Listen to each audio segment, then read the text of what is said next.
Good afternoon, dear colleagues. The fact of an open Russian aggression in the form of illegal crossing of the Ukraine's border by the so-called humanitarian convoy got an extremely negative international assessment. The official spokesman of the General Secretary of UN, Stefan Dujarric, said that Park Geun-hye is concerned with the information of the movement of the Russian convoy by the territory of Ukraine without the official permission from Kiev. The head of the international organization said that in spite of the deterioration of the humanitarian situation in the region, any unilateral actions can only worsen the dangerous situation in the east of Ukraine. Barack Obama and Angela Merkel, during their telephone conversation, said that the crossing of the Ukrainian border by the humanitarian convoy from Russia is a provocation. They emphasized that sending cargo to Ukraine without agreement of the Ukrainian authorities is the violation of sovereignty and territorial integrity of Ukraine. Today, on the eve of the Day of Independence of Ukraine, Angela Merkel will visit Kiev. The official Kiev counts on the support of Germany and the European Union in the face of the aggressive actions of Russia. The Minister of UK on Europe, David Lewington, said that the humanitarian convoy intrusion into Ukraine is provocation, and he also called on upon Moscow to abstain from any actions that can lead to ruining after effects for relations between Russia and Europe. General Secretary of NATO Anders Fogh Rasmussen also condemned the intrusion of the Russian convoy on the territory of our state and called upon Kremlin to abstain from further provocations. Besides, he said that Russia continues to shell Ukrainian territory, provide militants with weapons, and increase its military presence near the borders of Ukraine. The press secretary of Pentagon, John Kirby, expressed his concern about the introduction into Ukraine of the so-called humanitarian cargo and said that this is a violation of sovereignty of our country on the part of Russian Federation. No laws are in force on the territories of occupied by the territories. The Honorary Consul of Lithuania in Luhansk, Mykola Zelenets, was kidnapped by terrorists and killed, which was corroborated by the Minister of Foreign Affairs of Lithuania, Linas Linkevičius. The European Union called this murder a terrorist act. The leader of European diplomacy, Catherine Ashton, emphasized that the tragical death of Zelensov shows a necessity to put the end to violence and take steps to de-escalate the crisis in the east of Ukraine. She called upon Russia to immediately stop the actions that destabilize situation in Ukraine. Such negligence of international and general human norms is really hindering the international humanitarian help in the region. At the same time, there are reports that Russians are loading the equipment of the production association Topaz that produces Kuchuga radio location stations, and a Luhansk plant are being loaded on the so-called convoy to take them back to Russia.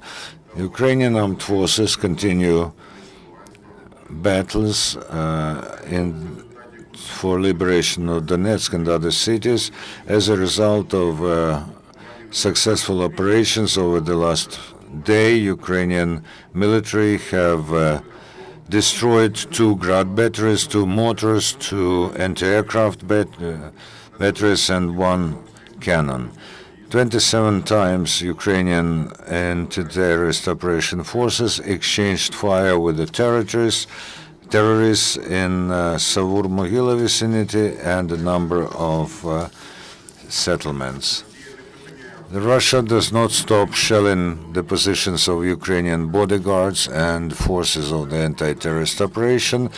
The powerful battery Uragan was used against our forces not far from Kutenikove.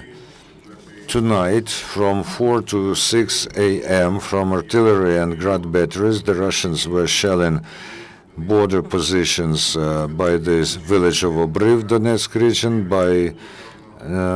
At around 3 a.m., from the batteries Graz, from the territory of Russia, they shelled the Ambrosivka in Donetsk region, and at midnight there was a shelling from Grad battery in the vicinity of village Markina. Let's pay attention to the shelling not far from Novozovsk, Donetsk region, which took place on the 21st of August. You can see the photo of the results of the shelling of the body tower, from which our bodyguards are watching the locality. You see the scorched land around the tower. We have to know that Novozovsk is located on the shore of the Sea of Azov, 100 kilometers from the combat action zone. So the region of shelling from the Russian territory stretches from Milove, Luhansk region, to Sedove, Donetsk region, and it is the distance of the Ukrainian border that is being fired upon from Russia is almost 400 kilometers, and 100 kilometers of this is under the temporary control of the terrorists and Russian mercenaries. Besides, they are starting to hunt the moving targets. Yesterday at 8 p.m., next to the village of Derkuleske, Luhansk region, the border patrol found a subversive group of terrorists. There was a combat, after which they were not able to penetrate the Ukrainian territory. One bodyguard was wounded. After the battle, they found a rucksack with live rounds, special devices, and mining devices. The terrorists continue to fire upon the residential blocks and civil objects in Makiyivka, Donetsk, Chervony Luch, and some other places. In Luhansk, they have totally destroyed school number 7. In Yasinuvata, they have damaged chemical and machine building plants. In Alchevsk, they shelled the gas distribution station, so there is no gas delivery to Alchevsk. In the vicinity of the village of Zaitsevo, Artemivsk region, they have mined the gas pipeline. The Ukrainian units have defused 225 units of ammunition and explosive objects.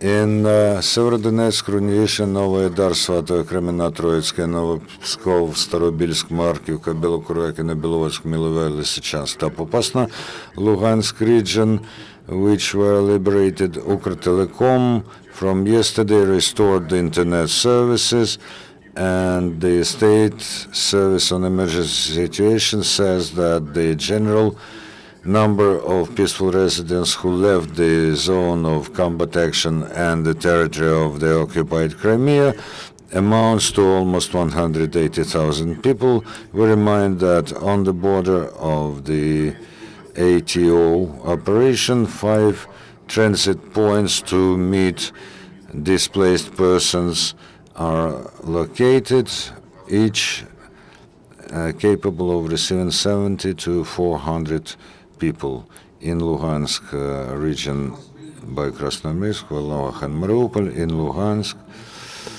Svatove and Lysenko. What is known about the Russian so-called humanitarian convoy? There's information that some of them are already coming back. And how many of them are in Ukraine now? We do not have information on how many of them are going back to Russia, but we have information that in Donetsk and Luhansk they use some of the trucks to take away the equipment from Ukrainian enterprises. Is there information about killed and wounded? As of now, we don't have the information. We'll talk about this during our next briefing. Any other questions? Is there any information about the use of this cargo when it was unloaded? There is no information about what was brought here, where it was unloaded, and what is being done to the unloaded cargo. Any other questions? No? Thank you. Вибачте, останнє питання. Ще два питання. Oh, there are questions. It's going to be the official response to the border incursion by Ukraine. I mean, will there be an official military response? Запитання, яка буде офіційна відповідь України на незаконний перетин конвою через Україну? Thank you for question. Yesterday there was an official statement of the Ministry for Foreign Affairs. At the moment, the leadership of Ukraine uses all possible diplomatic and political ways to solve the crisis and for not allowing it to develop. And what about the Ukrainian bodyguards and customs officers who were at the customs point Donetsk in Rostov region? They were blocked. What's now with them? They were blocked. At the moment, we still do not have any information of what's going on with them.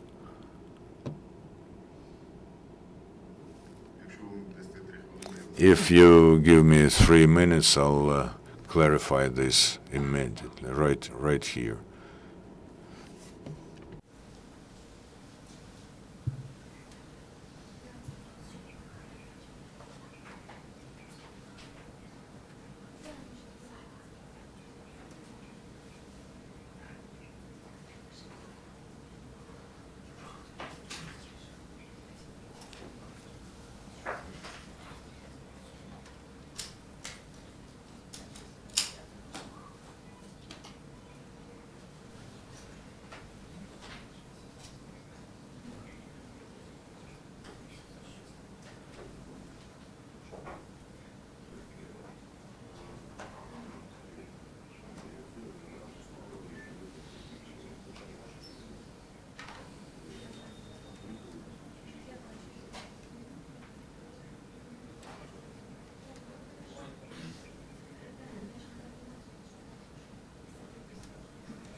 Шановні колеги, Dear colleagues, so the information is like this.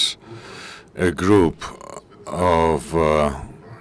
group of border guards and customs officers who have arrived on the 15th of August to documentalize the humanitarian cargo sent by the Russian Federation and who were yesterday blocked at the customs point Izvarina.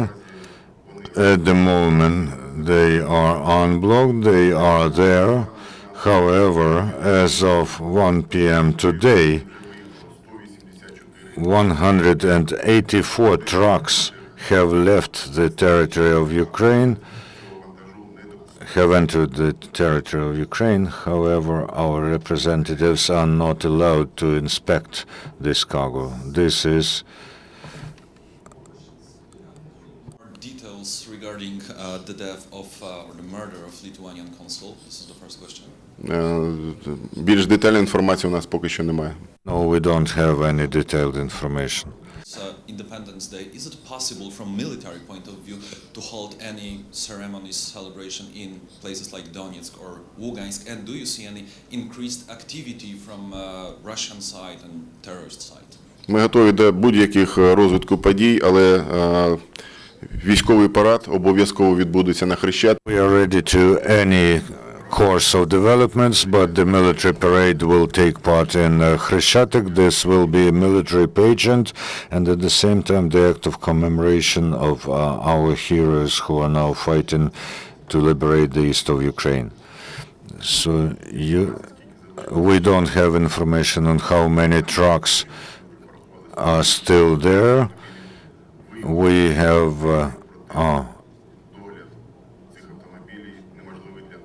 we have counted that 184 trucks left the territory of Ukraine. Today, there's an information that in Antratsit and Rovinki, Luhansk region, there's a huge concentration of Russian mercenaries. We confirm the information about the presence. We still do not have confirmation about huge numbers of Russian mercenaries in those cities. We're checking up on this information. Thank you.